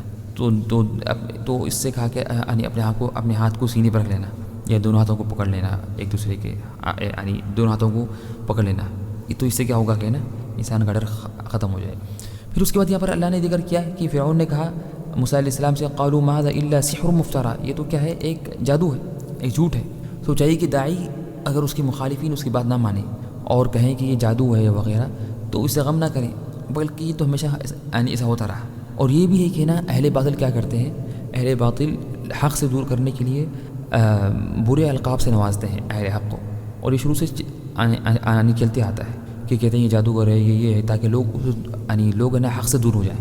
تو یہ ابھی بھی ہے، اس زمانے میں بھی لوگ کہتے ہیں جو صحیح لوگوں کو کہ یہ وہابی ہے یا وہ یہ ہیں، یہ ہیں. تو بلا شک یہ سب کیا ہے، یہ جو کہتے ہیں یہ حقیقت میں فرعون کے متبع ہے. اس لیے کہ فرعون نے کیا کیا تھا، موسیٰ علیہ السلام کو جادوگر کہا تھا. پھر اللہ نے یہاں پر فرمایا وقال فرعون یا ایھا الملأ ما علمت لکم من الہ غیری، کہ اے حامان کہ تم میرے لیے ایک سیڑھی بناؤ تاکہ میں دیکھوں کہ نا، یعنی آسمان تک ایک سیڑھی بناؤ تاکہ میں دیکھوں کہ نا آسمان پہ یہ کون ہے، موسیٰ کا خدا. تو اور یہ ناممکن ہے کہ فرعون یہ بات کہے کہ یعنی اللہ تعالیٰ اوپر ہے، آسمان میں ہے، اللہ کہ انہیں موسیٰ علیہ السلام نے یہ بات کہی تھی ہوگی کہ اللہ تعالیٰ اوپر ہے. تو اس سے معلوم ہوا کہ نا اللہ تعالیٰ اوپر ہے، نہ کہ ہر جگہ ہے. لیکن افسوس یہ ہے کہ آج کل کے بعض مسلمان یہ بات کہتے ہیں کہ اللہ ہر جگہ ہے، حالانکہ موسیٰ علیہ السلام نے بھی فرعون سے کہا تھا کہ اللہ تعالیٰ میرے خدا اوپر ہوتے ہیں. تو اس نے پھر چاہا کہ فرعون نے کہ وہ سیڑھی بنائے تاکہ آسمان میں چڑھ کر دیکھے کہ وہ موسیٰ علیہ السلام کا خدا کون ہے. پھر اللہ نے آگے فرمایا وَلَقَدْ آتَيْنَا مُوسَىٰ الْكِتَابَ مِن بَعْدِ مَا أَهْلَكْنَا الْقُرُونَ الْأُولَىٰ بَصَائِرَ لِلنَّاسِ، پھر ہم نے موسیٰ علیہ السلام کو کتاب دی یعنی لوگوں کو ہلاک کرنے کے بعد. تو اس سے معلوم ہوا کہ نا اللہ نے موسیٰ علیہ السلام کو تورات دی فرعون کو ہلاک کرنے کے بعد. اور اس تعریف سے علماء نے یہ بھی بیان کیا کہ تورات نازل ہونے کے بعد اللہ نے پھر کسی کو ہلاک نہیں کیا، یعنی جو عام ہلاکت ہے، جو ایک عام جو آتا ہے عذاب، جس طرح عذاب آیا تھا یعنی لوط علیہ السلام کی قوم کو، ہود پر، اور یعنی عاد کی قوم پر اور ثمود کی قوم پر، اور اس طرح فرعون پہ آیا. تو جو عام ہلاک جو ہے وہ تورات نازل ہونے کے بعد نہیں آیا، بلکہ تورات نازل ہونے کے بعد اللہ نے جہاد کو رکھ دیا اور کہا کہ اب تم جہاد کرو، تم لوگ جہاد سے تم لوگ ہراؤ کافروں کو، ٹھیک ہے نا. تو ایک عام جو ہلاکت ہے وہ اللہ نے ختم کر دی. تو اللہ نے اس کا ذکر کیا وَلَقَدْ آتَيْنَا مُوسَىٰ الْكِتَابَ، اور ہم نے کتاب دی موسیٰ علیہ السلام کو مِن بَعْدِ مَا أَهْلَكْنَا الْقُرُونَ الْأُولَىٰ، یعنی اس سے پہلے قوموں کو ہلاک کرنے کے بعد. تو تورات آنے کے بعد پھر اب نا ہلاکت نہیں ہوگی، بلکہ اب اللہ نے کہا کہ اب ہماری ذمہ داری ہے، اللہ نے ہمیں دے دی ذمہ داری کہ کافروں سے تم جہاد کرو. پھر اللہ نے یہ آگے فرمایا کہ یہاں پر اللہ نے ذکر کیا موسیٰ علیہ السلام کے بارے میں کہ قل فأتوا بکتاب من عند اللہ هو اہدی منہما، کہ اے موسیٰ آپ کہیے ان سے کہ اگر تم لوگ میری کتاب کو نہیں مانتے، تورات کو نہیں مانتے، ٹھیک ہے، تم مجھے کوئی دین لا کے بتاؤ. اگر تم تورات کو نہیں مانتے جو اللہ کی طرف سے ہے، ٹھیک ہے، تم کیا کرو، ایک تورات سے بہتر کوئی کتاب لا کے دو.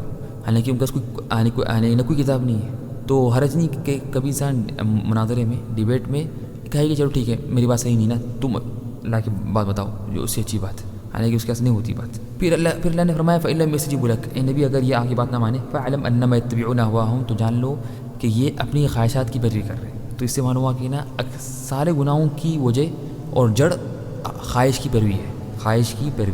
پھر اللہ نے آگے فرمایا کہ إِنَّكَ لَا تَهْدِي مَنْ أَحْبَبْتَ وَلَكِنَّ اللَّهَ يَهْدِي مَنْ يَشَاءُ، اے نبی آپ جس کو چاہتے ہیں اس کو ہدایت نہیں ملتی، بلکہ اللہ نے جس کو چاہا اس کو دیتا ہے ہدایت. تو ہدایت یہ اللہ کے ہاتھ میں، تو اللہ جسے چاہے اسے دیتا ہے ہدایت، تو ہدایت دینا یہ اللہ کے ہاتھ میں، کسی کے ہاتھ میں نہیں ہے. ہدایت دینا اللہ کے ہاتھ میں، کسی اور کے ہاتھ میں. اور یہ آیت نازل ہوئی جب اللہ نے ابو طالب کا انتقال ہوا تھا شرک پر، تو محمد صلی اللہ علیہ وسلم کی بہت زیادہ خواہش تھی کہ ابو طالب اسلام قبول کر لیں. تو اللہ نے کہا کہ اے محمد صلی اللہ علیہ وسلم إِنَّكَ لَا تَهْدِي مَنْ أَحْبَبْتَ، آپ جسے چاہیں اسے ہدایت نہیں مل سکتی، لیکن اللہ جسے چاہے اسے ہدایت ملتی ہے. لیکن حقیقت میں سورہ شورا میں ایک آیت ہے وَإِنَّكَ لَتَهْدِي إِلَىٰ صِرَاطٍ مُسْتَقِيمٍ، سورہ شورا کی سیکنڈ لاسٹ آیت میں یہ ہے کہ آپ لوگوں کو ہدایت دیتے ہیں. تو ہم نے جو شروع میں کہا تھا کہ نا ہدایت کی دو قسمیں ہیں، ایک ہدایت ہے کہ حق بیان کرنا، وہ ہے محمد صلی اللہ علیہ وسلم کے ہاتھ میں کہ محمد صلی اللہ علیہ وسلم حق کو واضح کرتے ہیں، لیکن توفیق دینا یہ اللہ کے ہاتھ، توفیق دینا. پھر اللہ نے آگے فرمایا وَمَا أُوتِيتُم مِّن شَيْءٍ فَمَتَاعُ الْحَيَاةِ الدُّنْيَا، تمہیں جو بھی چیز ملی وہ دنیا کا سامان ہے. یعنی وَمَا أُوتِيتُم مِّن شَيْءٍ، تمہیں جو بھی چیز ملی دنیا کی، جو بھی چیز ملی وہ دنیا کا سامان ہے اور دنیا کی خوبصورتی ہے. وَمَا عِندَ اللَّهِ خَيْرٌ وَأَبْقَىٰ، اور جو اللہ کے پاس ہے وہ بہتر ہے اور باقی رہنے والا ہے. تو انسان کو جو بھی مل جائے، سونا چاندی، گاڑیاں، عورتیں، مختلف شاندار گھر، بنگلے، باغات، یہ سب کے سب دنیا ہے اور اس سے ختم ہونے والی. اور اللہ کے پاس جو ہے وہ بہتر بھی ہے اور باقی رہنے والا ہے. اس لیے اللہ نے فرمایا کہ افلا تعقلون، کیا تمہیں عقل نہیں ہے؟ یعنی تم دنیا کو کیوں آگے بڑھا رہے ہیں؟ حالانکہ دنیا تو ختم ہونے والی ہے، تو دنیا ہے فنا ہونے والی ہے، اور اصل تو آخرت ہے، آخرت بہتر بھی ہے اور باقی رہنے والی ہے. پھر اللہ نے آگے فرمایا کہ وَيَوْمَ يُنَادِيهِمْ، جب اللہ جب ان کو پکاریں گے یا فرشتے پکاریں گے، فَيَقُولُ مَاذَا أَجَبْتُمُ الْمُرْسَلِينَ، کہ تم نے رسولوں کی کتنی بات مانی، تو قیامت کے دن یہ سوال نہیں ہوگا کہ تم نے فلاں امام کی فلاں کتاب، بلکہ تم نے رسول کی بات کتنی مانی، یہ سوال ہوگا. فلاں امام کے بارے میں سوال نہیں ہوگا کہ تم نے فلاں امام کی بات کتنی مانی، بلکہ سوال یہ ہوگا کہ تم نے رسول کی بات کتنی مانی. ٹھیک ہے نا؟ تو ہم کوشش کریں کہ رسول کی اتباع کریں، نہ کہ نا فلاں امام نے یہ کہا، انہوں نے یہ کہا، یہ والی باتوں کے پیچھے نہ پڑیں. پھر اللہ نے قصہ ذکر کیا قارون کا، اور اس میں بڑی نصیحت ہے. تو اللہ نے اس کو کہا کہ اذ قال له قومه لا تفرح، کہ تم زیادہ خوش مت ہو. ان اللہ لا يحب الفرحین، اللہ تعالیٰ خوش ہونے والوں کو پسند نہیں کرتا ہے. تو یہاں پر خوشی سے مراد وہ ہے کہ جو خوشی میں تکبر ہو، غرور ہو، اور جو خوشی ایسی خوشی ہو جس میں انسان آخرت کو بھول جائے، ایسی خوشی جس میں انسان دنیا سے میں اتنا خوش ہو جائے دنیا کی نعمتوں سے کہ وہ آخرت کو بھول جائے، یا غرور میں آ جائے، یا گھمنڈ اس میں تکبر میں آئے گا. تو یہ معنی ہے. لیکن اللہ کی نعمت سے خوش ہونا، اس میں اللہ کی تعریف بیان کرنا، یہ تو اچھی بات ہے. تو جو شکر انسان کو، جو خوشی اللہ کی نعمت پر انسان کو ابھارے اللہ کے شکر کرنے پر، اللہ کی تعریف بیان کرنے پر، تو یہ اچھی بات ہے. اور جو خوشی انسان کو آخرت بھلا دے، جو خوشی انسان کو آخرت بھلا دے اور اللہ سے دور کر دے اور غرور ملائے انسان کو، تو یہ غلط ہے اور یہ حرام ہے. پھر اس نے کہا کہ نا مجھے تو یہ پیسہ ملا ہے، یعنی قارون نے کیا کہا، قال انما اوتیتہ علی علم عندی، مجھے یہ پیسہ ملا ہے میرے علم کی وجہ سے، جو میرے پاس علم ہے، میری محنت کی وجہ سے، میری چالاکی کی وجہ سے. تو اللہ نے اس کو ہلاک کیا. تو یہ کبھی انسان نے کہا کہ چیز مجھے ملی ہے میری وجہ سے، تو یہ کبھی نہ کہے انا، میں، یا لی میرے لیے، یا عندی میرے پاس، یہ بالکل نہ کہے. اس لیے کہ یہ سارے، اور کیوں، اس لیے انا کس نے کہا، انا کہا ابلیس نے کہا، انا ابلیس نے کہا. اور لی فرعون نے کہا، اس نے کہا کہ ولی الیس لی ملک مصر. اور عندی قارون نے کہا، قال انما اوتیت علی علم عندی. تو یہ انا اور لی عندی، یہ نا ابلیس، قارون، فرعون کی بات ہے. بلکہ انسان کب کہے انا، یعنی جب کہے کہ میں گنہگار بندہ ہوں، انا العبد المستغفر مذنب، میں گنہگار بندہ ہوں، اس میں کہے. اور لی کب کہے کہ میرے پاس گناہ ہے، میرے پاس غلطیاں ہیں. اور عندی کہے کہ میرے پاس یعنی غلطیاں ہیں، یہ ہے، اس میں استعمال کرے. اور قرآن میں اکثر جو فرح، جو خوشی کا ذکر آیا، وہ آیا کہ قرآن سے فرحو، یعنی جو اللہ نے فرمایا سورہ یونس میں قل بفضل اللہ وبرحمتہ فبذلک فلیفرحوا، کہ تم خوش ہو قرآن کی وجہ سے، یعنی قرآن مل کی نعمت سے، کہ اللہ نے جو تمہیں جو قرآن دیا اس سے خوش ہو، ٹھیک ہے نا. تو اس سے بڑا اونچا مقام یہ ہے کہ انسان اللہ کی نعمت قرآن اور حدیث سے خوش ہو، کہ اللہ نے مجھے قرآن دیا، حدیث دی، مجھے دین کا علم سکھایا، میں اللہ کی عبادت کی، میں نے زیادہ اللہ کی عبادت کی، تو اس میں زیادہ خوش ہو. یہ اصل خوشی ہے، نہ کہ دنیا کی ملنے سے، ٹھیک ہے نا. پھر اس کے بعد ہے نا یہاں پر اللہ نے کہا کہ پھر اس کی نا کہ قارون کی قوم نے کہا تھا کہ کاش کہ ہمارے پاس ہوتا ہے جس طرح ہے قارون کے پاس. تو یہ جاہلوں نے کہا، تو جاہل اور جو جاہل تھے انہوں نے کہا کہ کاش کہ ہمارے پاس ہوتا جس طرح یعنی قارون کے پاس ہے. لیکن عقل مندوں نے کہا کہ نہیں، اصل آخرت ہے. وقال الذین اوتوا العلم، جن کو علم تھا، تو علم والے جو ہوتے ہیں جن کا اللہ صحیح علم ہے، جن کے پاس آخرت کا علم ہے، جن کے پاس صحیح علم ہے، انہوں نے کہا کہ نہیں، وہ اس سے دھوکے میں نہیں آتے، وہ دنیا داروں کو دیکھ کر دھوکے میں نہیں آتے، بلکہ کہتے ہیں تو دنیا ہے. تو انسان تو اصل علم یہ ہے جو علم انسان کو کیا کرے، آخرت کے قریب کرے، اور آخرت کی اور دنیا کی حقیقت اس کو کیا کرے، واضح کرے. تو یہ علم ہے. اور سب سے بڑی جہالت یہ ہے کہ انسان دنیا کو سمجھے کہ ہر چیز ہے وہ، ٹھیک ہے نا. اور فرمایا کہ یہ صرف صبر کرنے والے اس کو لے سکتے ہیں، حاصل کر سکتے ہیں، کہ ثواب اللہ خیر، کہ اللہ کا ثواب بہتر ہے دنیا سے، جو ایمان لایا اور نیک عمل کرے، اور یہ صرف صبر کرنے والوں کو ملتی. پھر اللہ نے فرمایا کہ اللہ تعالیٰ یہ جو دنیا ہے تلک الدار الآخرہ، اللہ تعالیٰ جو آخرت ہے وہ اس کو دے گا، یعنی آخرت اسی کو ملے گی جو زمین میں فساد نہیں کرتا اور اپنے آپ کو اونچا نہیں کرتا، نہیں چاہتا کہ وہ اونچا ہو، وہ اس کا بڑا مقام. تو یہاں پر اللہ نے کہا کہ آخرت اس کو ملتی ہے، ہم اس کو دیں گے آخرت جو زمین میں فساد نہیں کرے گا اور اپنے آپ کو اونچا نہیں کرنا چاہے. لیکن یہاں پر یہ نہیں کہا کہ نا اونچا نہیں ہوگا وہ، بلکہ کہا کہ اونچا ہونا نہیں چاہے گا. اس لیے کبھی انسان چاہتا نہیں کہ وہ اس کو بڑا مقام ملے، لیکن اس کو مل جاتا. تو یہ مسئلہ نہیں ہے. تو جو اصل مسئلہ یہ ہے کہ انسان چاہے کہ اس کا بڑا مقام. تو کہا کہ نجعلها تلك الدار الآخرة نجعلها للذین لا يريدون علوا، جو نہیں چاہتے کہ ان کا مقام اونچا ہو. لیکن اگر اس کو بغیر چاہے کہ مل گیا تو یہ مسئلہ نہیں ہے، یہی چلتا. بلکہ یہ ہوتا بھی ہے، اللہ کی نیک بندوں کے لیے ہوتا ہے کہ ان کو اللہ تعالیٰ مقام دیتا ہے اونچا ان کی نیکی کی وجہ سے. لیکن خالی انسان چاہے اور خواہش کرے کہ اس کو بڑا اونچا مقام ملے، تو بلا شک اس سے انسان کا دین خراب ہو جاتا ہے، اس سے انسان کا کیا ہوتا، دین خراب ہو جاتا ہے. تو اللہ نے فرمایا کہ نا، بلکہ جو ہے نا عن حدیث میں ہے کہ ما ذئبان جائعان ارسلا فی غنم بأفضل لهما من، کہ اگر دو بھیڑیوں کو اگر چھوڑ دیا جائے ایک بکریوں کے ریور میں، اگر دو بھوکے اگر بھیڑیے ہوں ان کو چھوڑ دیا جائے یعنی بکریوں کے پاس، تو کیا کریں گے وہ بھیڑیے، سارے بکریوں کو کھا لیں گے. تو اتنا نقصان نہیں ہوگا، یعنی ان دو بھوکے جو بھیڑیے ہیں ان کو چھوڑ دینا یعنی بکریوں کے پاس سے اتنا نقصان نہیں ہوگا جتنا نقصان ہوگا انسان کے دین پر مال کی محبت اور شرف کی محبت سے. مال کی محبت اور شرف کی محبت سے انسان کا دین کو اور اس سے بڑا نقصان ہوگا، ٹھیک ہے نا. اور حقیقت میں یہاں پر ایک بات کا ذکر کیا یعنی اہل علم میں، کہ لوگ بعض چاہتے ہیں کہ ان کو بڑا مقام ملے پیسوں سے یا بڑے پوسٹ سے، تو یہ بلا شک خطرناک ہے. اور اس سے خطرناک یہ ہے کہ دین سے انسان چاہے کہ اس کو بڑا مقام ملے، کہ علم سے یا زہد سے. کہ کچھ لوگ یعنی یہ دکھاتے ہیں کہ میں بہت بڑا زاہد ہوں، متقی ہوں، پرہیزگار ہوں، اور ان کا دل میں یہ ہوتا ہے کہ لوگ تعریف کریں، اور ان کا مقام لوگوں کے دل میں بڑھے. بلا شک یہ سب سے خطرناک ہے.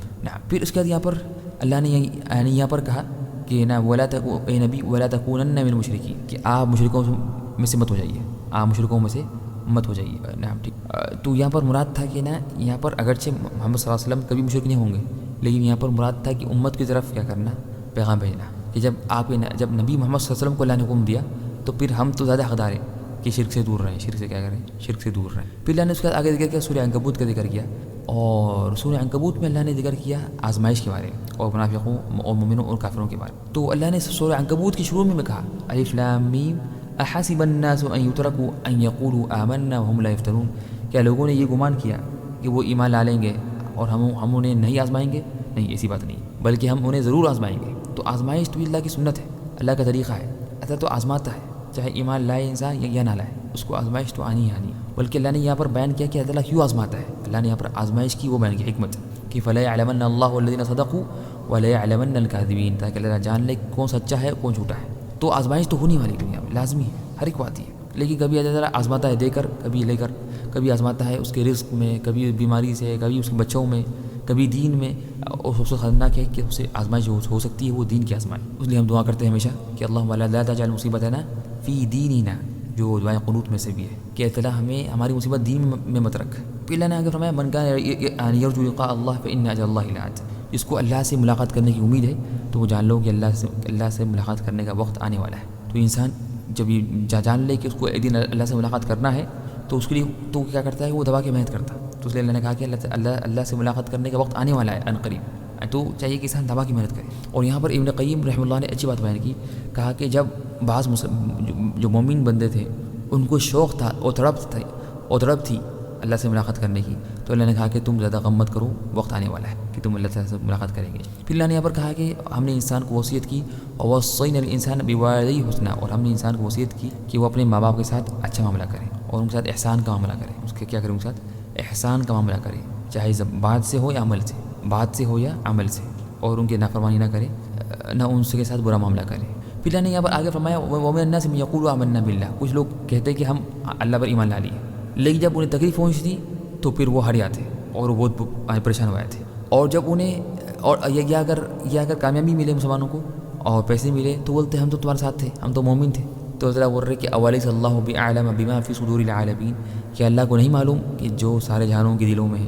تو منافقین نے چاہ کیا پر دھوکہ دینا، تو اگر کوئی مصیبت آئی تو پیچھے جاتے اور چیختے اور اگر یعنی مومنوں کو کامیابی ملے تو بولتے ہم تو تمہارے ساتھ میں تھے، ہم تمہارے ساتھ تھے. تو اللہ نے کہا کہ کیا اللہ کو دلوں کی بات نہیں معلوم؟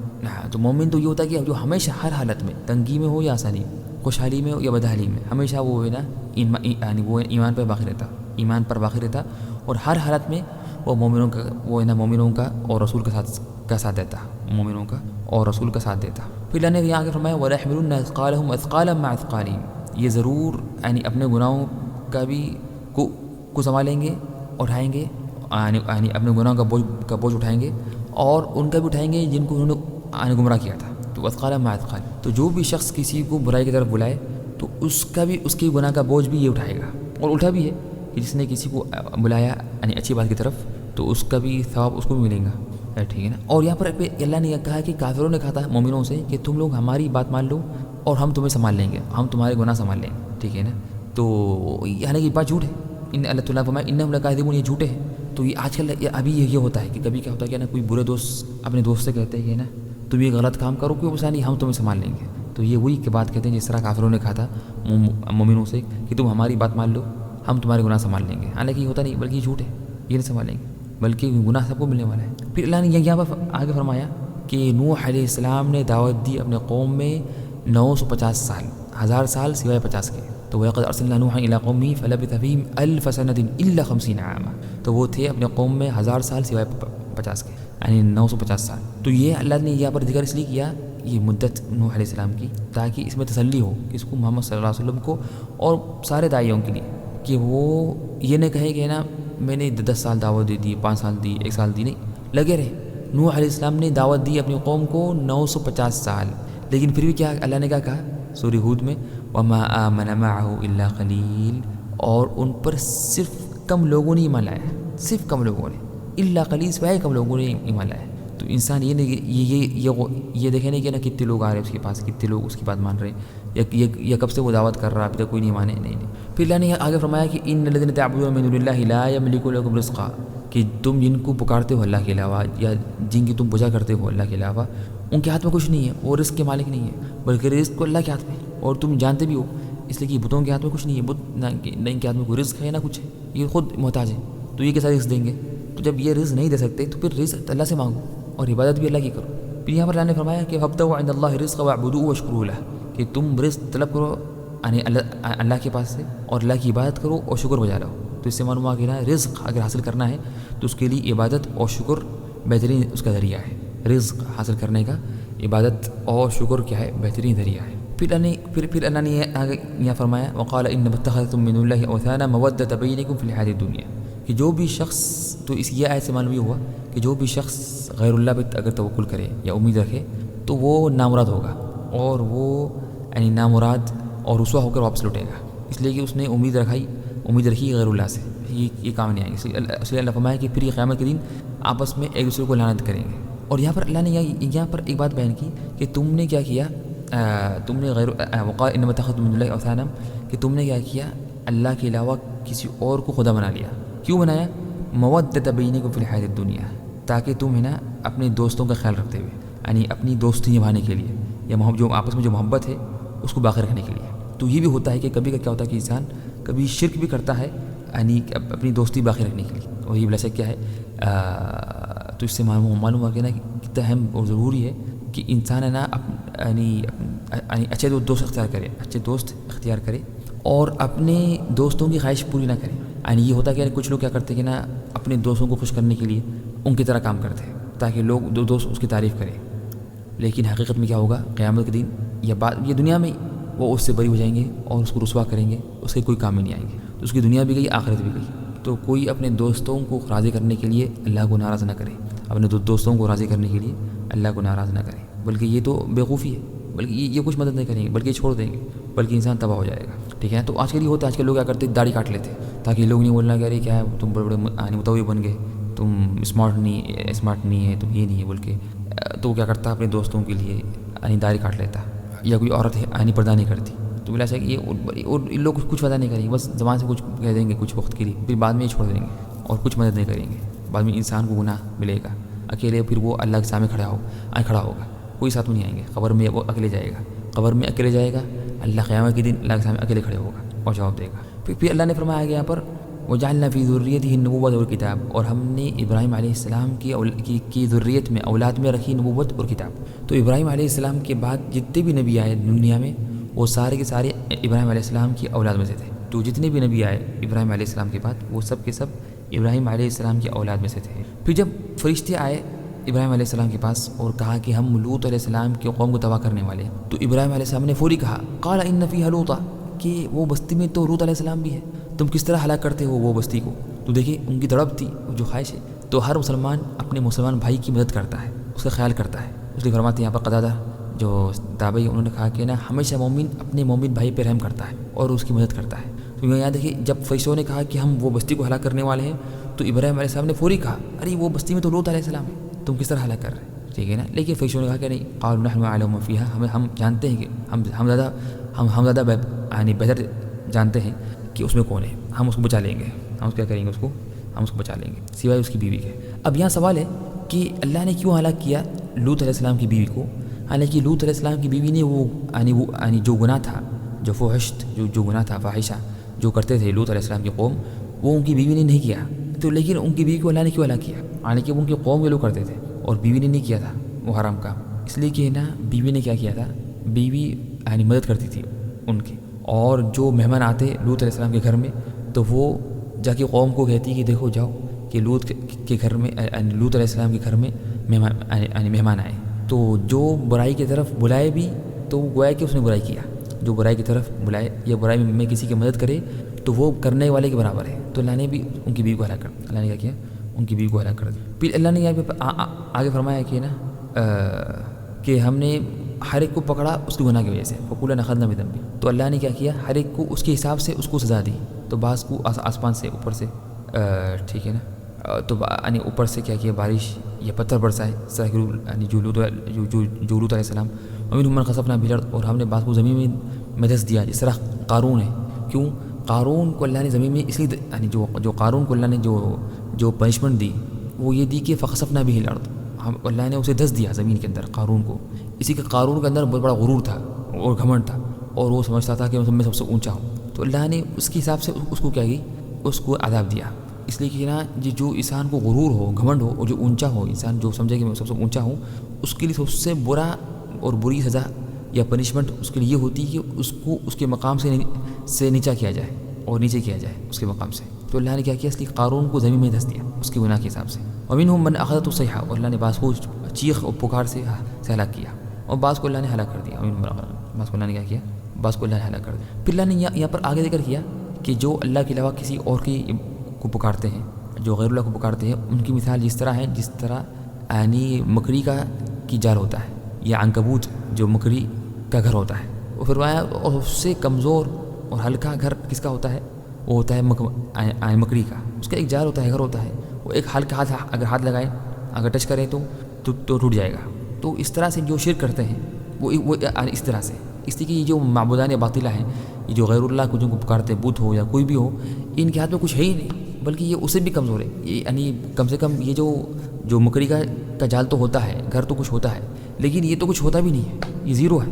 ٹھیک ہے نا, اس لیے ان کے ہاتھ میں کچھ ہے ہی نہیں, غیر اللہ کے ہاتھ میں کچھ نہیں. ان بتوں کے ہاتھ میں یا جن کو لوگ پکارتے ہیں, یہ پوچھتے ہیں کہ جو مردے ہیں قبر کے اندر, ان کے ہاتھ میں کچھ ہے ہی نہیں, بلکہ الٹا یہ کیا کریں گے, ان کے خلاف ہو جائیں گے. تو یہ عنکبوت اور یہ مکڑی کے جال سے بھی کمزور ہے. ٹھیک ہے نا. اور اس میں ایک فائدہ یہ بھی ہے کہ نا کہ مثال دینا اچھی بات ہے, یعنی سمجھانے کے لیے, کوئی بات سمجھانے کے لیے مثال دینا. تو اللہ نے یہاں پر کیا دی, یا مکڑی کی مثال دی. اور یہ بھی حرج نہیں کہ انسان کوئی بیکار چیز کی مثال دے, ایک ہلکی چیز کی, جیسے مکڑی ہو, مچھر ہو, گدھا ہو, کتا ہو, اللہ نے ان سب کی مثال دی, قرآن میں دی. تو حرج نہیں کہ انسان ایک چھوٹی چیز کی, ہلکی چیز کی بھی مثال دے سکتا ہے. اور مثال دے کے سمجھانا یہ اچھی بات ہے. چاہیے کہ معلم جو استاد ہو یا جو شیخ ہو یا والد ہو, وہ جب اپنے بچوں کو سمجھائے تو ایک وہ دے, مثال دے, ایگزامپل دے, یعنی تاکہ ان کو بات سمجھ میں آئے. اور اللہ نے فرمایا کہ وَتِلْكَ الْأَمْثَالُ نَضْرِبُهَا لِلنَّاسِ وَمَا يَعْقِلُهَا إِلَّا الْعَالِمُونَ. اور ہم یہ مثالیں بیان کر رہے ہیں لوگوں کے لیے, اور یہ صرف عالم سمجھ سکتے ہیں, یعنی علم والے. تو جن کا علم نہیں ہے وہ اس کو سمجھ نہیں سکتے. تو علم والے ہی یہ مثالوں کو سمجھ سکتے ہیں, علم والے ہی کیا کر سکتے ہیں, مثالوں کو سمجھ سکتے ہیں. تو یہاں پر یعنی اللہ نے ہمیں یہاں پر ابھار رہا ہے کہ ہم سمجھیں قرآن کی جو مثال ہے, اس کو سمجھیں, اس پہ غور کریں. ٹھیک ہے نا. اور یہ علم والوں کی نشانی ہے, اور یہ کیا ہے, علم والوں کی نشانی. تو یہ کچھ فائدے تھے جو ہم نے چاہا ذکر کرنا چاہا 20ویں پارے میں. تو اللہ سے دعا ہے اللہ ہمیں معاف کرے اور ہمیں قرآن سمجھنے کی توفیق عطا کرے اور عمل کی توفیق عطا کرے. آمین یا رب العالمین. والسلام علیکم ورحمۃ اللہ وبرکاتہ.